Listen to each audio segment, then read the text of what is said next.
In certain areas there is no food. People eat leaves from trees. And we are afraid even this tree is a little bit not enough for everybody. However, they try their best to divide it into the families. Each and every family has to have its own tree. Others eat water lily plants from the river, which only help to ease the hunger pains, but don't have much nutritional value. Many rivers are dry or have no fish because of the low water levels. A group of about 20 women smoking a long pipe said that they smoke to ease their frustration. Many of them have lost their children to disease. To them, smoking is like food.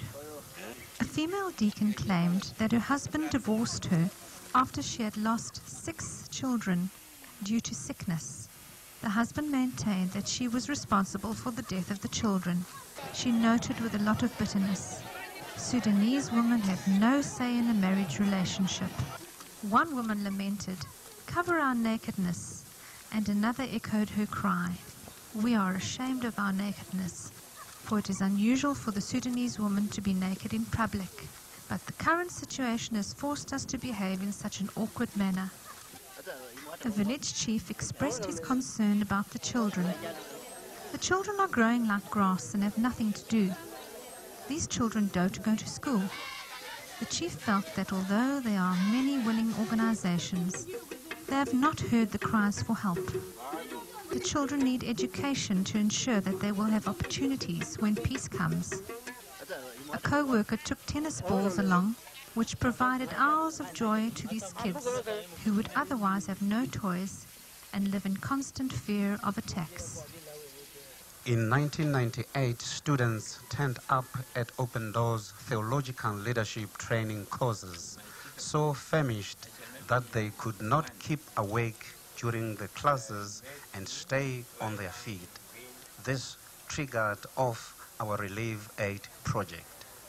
In the first 6 phases of the Relief Aid project, 402 tons of relief aid and 3 tons of Bibles and literature were delivered with 95 flights. The relief aid consisted of jerry cans, cooking pots, clothes, blankets, food, medical kits, salt, mosquito nets, and other things needed for survival. There were nobody. We talked with many people, but the people are fearing to come in. When we met with Open Door, they were open the way with Bible and the medicine. We concentrated on the areas not reached by other humanitarian organizations. To avoid attacks, we often had to deliver during the rainy season when the enemy wasn't around. These difficult conditions complicated the matter further. People often have to walk many hours in extreme heat and with little food and water to reach the distribution points. They also face the danger of being attacked by government-supported militia. With the latest deliveries, airdrops were done. It is more cost-effective, and in certain areas, the landing strips are not good enough for heavier aeroplanes to land on, or the area is simply too insecure. An Open Doors worker was dropped off a day in advance with a smaller plane to coordinate everything on the ground and to clear the area. At one distribution point, people waited for 4 days with very little food and water to receive just a handful of food. The only people not pleased with the relief aid are the witch doctors, or spear masters as they are called in Sudan.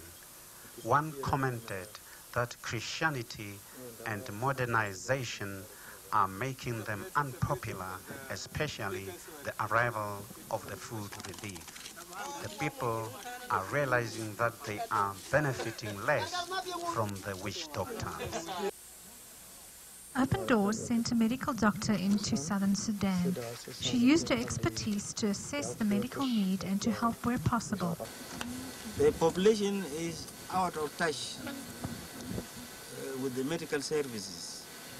There are no even community health workers. I found some medicines coming from the church. As I see, they were of high quality but low quantity. In southern Sudan, there is only one doctor for every 83,000 people.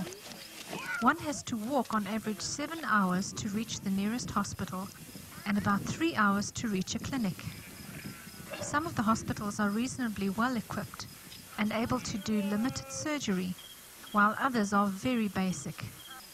Doctors aren't there permanently and often fly out to get supplies. But handing out tablets is not the answer. Health workers need to be trained, and they need to educate people on hygiene and basic health principles. Many ailments are caused by bad sanitation. There are areas where people don't dig pit toilets, probably because they are on the move all the time, trying to evade attacks. Wells aren't well protected and are contaminated by animal feces. Common ailments are malaria, eye infections, river blindness caused by the black fly, calazar, brucellosis that people get from unboiled milk, malnutrition, bad eyesight and arthritis. In certain areas, children suffer from malnutrition. Because it's not the custom for mothers to carry babies on their backs, they aren't always near to breastfeed the babies. The babies are then fed porridge, which they cannot digest. Medicine is often not used correctly either. To save medication for the next patient, people don't complete antibiotic courses. There is also a high mortality rate among mothers and infants in childbirth.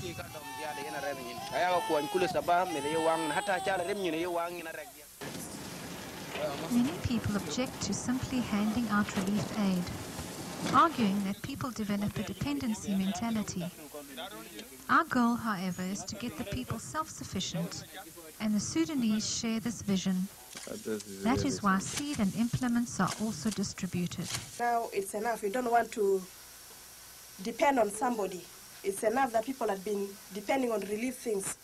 Now whatsoever we get, if you get, say, seeds or somebody, a well-wisher, like what we have got, we don't want just to distribute, to give it out free.